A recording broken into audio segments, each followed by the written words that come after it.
मैं पूछना चाहती हूं, क्या कांग्रेस को इन सवालों के जवाब नहीं देने चाहिए कि जो लोग कश्मीर को भारत से अलग करने की बात करते हैं, जो भारत के टुकड़े करने की बात करते हैं, वहीं पर जाकर कांग्रेस के तार क्यों जुड़ते हैं? जी बिल्कुल ठीक, और बात करनी भी चाहिए, डिस्कशन भी करना चाहिए, लेकिन सबसे बड़ी बात है राहुल गांधी खुश हो रहे हैं, राहुल गांधी हंस रहे हैं, राहुल गांधी फिल्म बना रहे हैं, राहुल गांधी रील बना रहे हैं, तो इतना दुख क्यों भाई? अरे भाई लीडर ऑफ अपोजिशन है, थोड़ा हंस खेल लेने दो। आप लोग तो ऐसे नाराज हो जाते हो सबके सब, जैसे रील बनाना, मोबाइल लेना कोई पाप हो। अरे भाई ही इज एंजॉयिंग हिमसेल्फ। कल आप बोलेंगे कि किसी भी पॉलिटिकल पार्टी का कोई थिएटर ग्रुप होना ही नहीं चाहिए। इप्टा जिसमें बलराज साहनी जैसे और एके अंकल जैसे बड़े बड़े लोग कम्युनिस्टी थिएटर ग्रुप में होते थे, वो होना ही नहीं चाहिए। तो ये बड़ी अजीब सी बात है।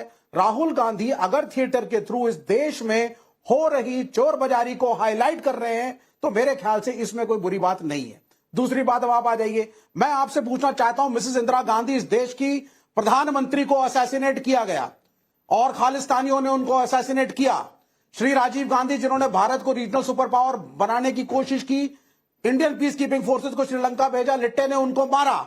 ये इसी फैमिली में दो शहीद हुई हैं जिन्होंने देश के लिए अपनी जान दी। आज उसी राजीव गांधी की धर्मपत्नी को आप कह रहे हैं साहब देशद्रोही है। अरे ये तो इनका बेटा तो चाइनीज एजेंट है। अरे यहां तो चाइना से पैसा आ रहा है, देश टूट जाएगा। 10 साल 2004 से 2014 तक जब यूपीए की सरकार थी, तब जॉर्ज सोरोस थे पृथ्वी पे या नहीं? क्या हो गया? कहां चाइना आया? कहां कश्मीर में क्या हो गया? कौन सी देशद्रोही एक्टिविटी हुई? कुछ नहीं हुआ। ये सिर्फ अडानी को बचाने के लिए एक नया नैरेटिव चलाया जा रहा है। और दुख की बात है कि शहीदों के परिवार के ऊपर भाजपा की सरकार देशद्रोही होने का तमगा लगा रही है। मुझे समझ नहीं आ रही विवेक श्रीवास्तव जी, आप कह रहे हैं वो फिल्म बना रहे हैं, ही इज एंजॉयिंग थिएटर। भाई साहब, थिएटर का जो ग्राउंड है ना, वो पार्लियामेंट का जो एरिया है, वो थिएटर के लिए नहीं बना, वो देश की समस्याओं के लिए बना है। आपको थिएटर करना है तो श्रीराम सेंटर चले जाइए, एनसीपीए चले जाइए, मुंबई में बहुत से थिएटर मिल जाएंगे। ईश्वरन भंडारी, आपके गले ये उतरता है जो एक्सप्लेनेशन विवेक श्रीवास्तव जी दे रहे? नाविका जी, पहले तो हमें ये संकोच नहीं करना चाहिए थ्रेट जानने से पहले। गजनी, गोरी, बाबर, हमारा एक इतिहास रहा है कि बाहर के लोगों को भारत के अंदर से जब सपोर्ट मिला है तभी भारत का नुकसान हुआ है। तो हिस्ट्री को याद रखना किसी भी देश के लिए जरूरी है। दूसरी बात, मैं सोरोस से पहले जाऊंगा। कांग्रेस का कम्युनिस्ट पार्टी चाइना के साथ, जो बेसिकली गवर्नमेंट ऑफ चाइना है, क्योंकि सिंगल पार्टी रूल है, एक एग्रीमेंट है। पब्लिक लाइफ में अगर आप हैं तो भारत के लोगों को क्यों नहीं पता उस एग्रीमेंट में क्या है, स्पेशली उस देश के साथ जिसके साथ 1962 वॉर हो चुकी है, जिसके साथ 2013 में भी टेंशन थी, जिसके साथ गलवान हुआ है 2020 के अंदर। हमारे देश की एक पॉलिटिकल पार्टी उनके साथ क्या सहयोग कर रही है, क्या विचारधारा है, क्या एग्रीमेंट है, हमें क्यों नहीं पता होना चाहिए? ये तो बेसिक ट्रांसपेरेंसी का नॉर्म है। दूसरी बात आ जाते हैं हम सोरोस को लेके। आप छोड़िए सोरोस फंडिंग में, पहले स्टेप पे आता हूं। कोई ऐसी संस्था जो पाकिस्तान टेरर स्टेट है उसका व्यू लेती है या कश्मीर की आजादी की बात करती है, क्या भारत के किसी भी नेता को उसका मेंबर होना चाहिए? अध्यक्ष की तो बात ही छोड़िए आप। या मनीशंकर अय्यर जो जाके वहां पे कहते हैं इन्हें हटाइए, हमें लाइए, वो बात एक तरह से प्राइम मिनिस्टर को डेमोक्रेटिक मीन्स के नहीं, एक डेंजरस मीन्स से हटाने की बात हो रही है। और वो एक सम्मानित मंत्री रहे हुए हैं कांग्रेस पार्टी की सरकार के दौरान। और जब लेटेस्ट बात पे मैं आ जाता हूं, जो सबसे इंपॉर्टेंट है कि इकोनॉमिक टेरर इस देश में नहीं पूरे वर्ल्ड में अब टेरर ऑफेंस माना जाता है, जिससे रेजीम चेंज, सत्ता परिवर्तन होते हैं। आप जितना मर्जी चलाते रहिए, 99 की जब आपको सच्चाई दिखती है कि आप सत्ता में नहीं आए हैं, तो ये बात उठती है कि आप जब बार बार अब्रॉड जाते हैं, फॉरेन इंटरफेरेंस की बात करते हैं, या अगर किसी भी एनजीओ में या किसी भी जगह से सोरोस का पैसा आया है, तो आप उसका क्यों नहीं हवाला देते और क्यों नहीं बताते? क्योंकि मैं अंतिम बात इस पे करके छोड़ना चाहूंगा कि ये रिकॉग्नाइज पैटर्न है कि देश के अंदर सड़कों पे प्रोटेस्ट करवाओ, कुछ एनजीओ को पैसा दो, कुछ पॉलिटिशियंस को खरीद लो और उससे सत्ता के अंदर डेमोक्रेसी खत्म करके परिवर्तन कर दो।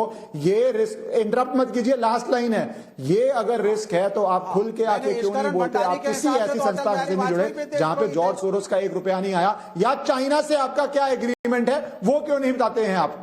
बहुत बड़ी बात कही आपने। और विवेक श्रीवास्तव जी कह रहे थे कि भाई थिएटर करने में मजा आ रहा है राहुल गांधी को। तहसीन पूनावाला जी, पहली बात तो देर से जुड़ने के लिए आपका स्वागत है, लेकिन मैं आपको इतना पूछना चाहती हूं कि क्या थिएटर करने में राहुल गांधी पूरे देश का और पूरी संसद का समय बर्बाद करेंगे। मास्क पहनाकर वहां पर थिएटर और director of photography Rahul Gandhi बने हुए हैं। क्या ये अब होगा देश की संसद में? नंबर 1। नंबर 2, यही काम करने पर केटीआर को तेलंगाना की असेंबली में तो घुसने नहीं दे रहे। आपके दोहरे मापदंड किस तरह से चलेंगे? और नंबर तीन, सलिल शेट्टी ओसीसीआरपी जो राहुल गांधी के साथ कनेक्शन है और अब ये फोरम का सोनिया गांधी के साथ कनेक्शन है, ये रिश्ता क्या कहलाता है, देश को बताएंगे? नाविका जी, अवल मैं सॉरी हूं कि मैं लेट से जुड़ा, लेकिन गलती मेरी नहीं, आपके जूम की थी, लेकिन मैं बहुत बहुत माफी चाहता हूं जूम लिंक पर डेट से जुड़ने के लिए। दूसरी चीज, जहां तक दो विषय है, मुझे लगता है ये हमारी सियासत का में दुर्भाग्यपूर्ण बात है कि दोनों विपक्ष और सरकार नहीं चाहती कि पार्लियामेंट चले। परसों कुछ 50,000 रुपए पे पार्लियामेंट पूरा दिन स्थगित कर दिया, सरकार डिबेट से भाग रही है। आज एक 90 साल के बुढ़े के इश्यू के ऊपर भाग रही है। अगर वो 90 साल का बुढ़ा भारत की डेमोक्रेसी को डिस्टेबलाइज कर रहा है, तो पिछले 10 साल से जो व्यक्ति हमारे मुल्क के प्रधानमंत्री आदरणीय नरेंद्र मोदी जी, जो माना जाता है देश के दुनिया के सबसे शक्तिशाली लोगों में से एक है, जो गृह मंत्री माननीय अमित शाह जी, वो क्यों नहीं आके देश से माफी मांगते, कहते भाई हम देश को नहीं संभाल सकते। देश पे हमेशा कुछ न कुछ लोगों की आंख होगी, ये तो है, बट आपका कर्तव्य है देश को सुरक्षित रखना। अगर आप नहीं सुरक्षित रख सकते देश को, तो छोड़ दीजिए आप गद्दी। तीसरी चीज, जो मोस्ट इंपॉर्टेंट चीज है, सरकार डिबेट नहीं चाहती, इसलिए वो चाहती है कि पार्लियामेंट नहीं चले, वो देश के असल मुद्दों पर बातचीत नहीं करना चाहती। और जो चौथा आपने तेलंगाना का मुद्दा है, केसीआर और केटीआर बीजेपी की मदद करते हैं। आज तेलंगाना माता के स्टैचू का इनॉग्रेशन होने वाला था असेंबली के अंदर, ये ड्रामा केटीआर ने इसलिए किया ताकि वो स्टैचू का इनॉग्रेशन से अटेंशन सीख हो। अगर वो इंडस्ट्रियलिस्ट के खिलाफ है केटीआर जी, वो माननीय मुख्यमंत्री रेवंत रेड्डी को ज्वाइन की गए एक प्रोटेस्ट के अंदर, लेकिन आज के दिन जब तेलंगाना माता का स्टैचू इनॉग्रेट होने था, वो टी शर्ट पहन के आए, जबकि असेंबली के अंदर टी शर्ट अलाउ नहीं। ये रूल उनके पिताजी ने बनाया जब वे मुख्यमंत्री थे, उन्हीं के पिताजी का रूल। वाह वाह वाह, उनके पिताजी का बनाया रूल आपकी पार्टी वहां चला रही है और यहां पे संसद के रूल ताक पे रखे गए हैं। राधिका खेड़ा जी, कितनी कन्वीनियंट पॉलिटिक्स है ये कि आरोप लगाओ, जवाब ना दो, और उनका रूल बनाया हम तोड़ दें, हमारा रूल बनाया मतलब दूसरों का रूल बनाया हम उठा दें, जो भी कांग्रेस को ठीक लगे वही हो। लेकिन राधिका खेड़ा जी, इससे पहले कि आपके पास आऊं, डॉक्टर अजीज खान से पूछना चाहती हूँ। डॉक्टर अजीज खान भाई, आजकल चल क्या रहा है? आपका और कांग्रेस का भी पूछना पड़ेगा, ये रिश्ता क्या कहलाता है?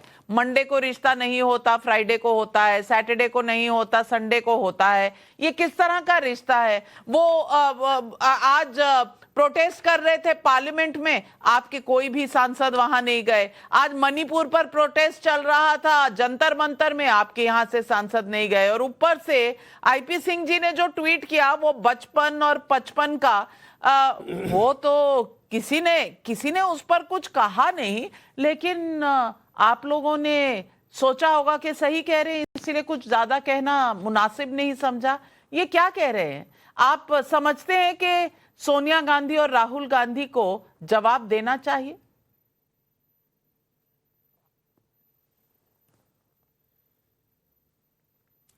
देखिए नाविका जी, कई सारे आपने इश्यूज को उठाया। मैं आपको बताऊं कि जहां पर चार बर्तन होते हैं, मोहब्बत होती है, वहीं पर आपस में तलखियां भी होती हैं, बातचीत भी होती है, और बातचीत होना भी चाहिए, क्योंकि एक स्वस्थ जो लोकतंत्र होता है वहां पे बातचीत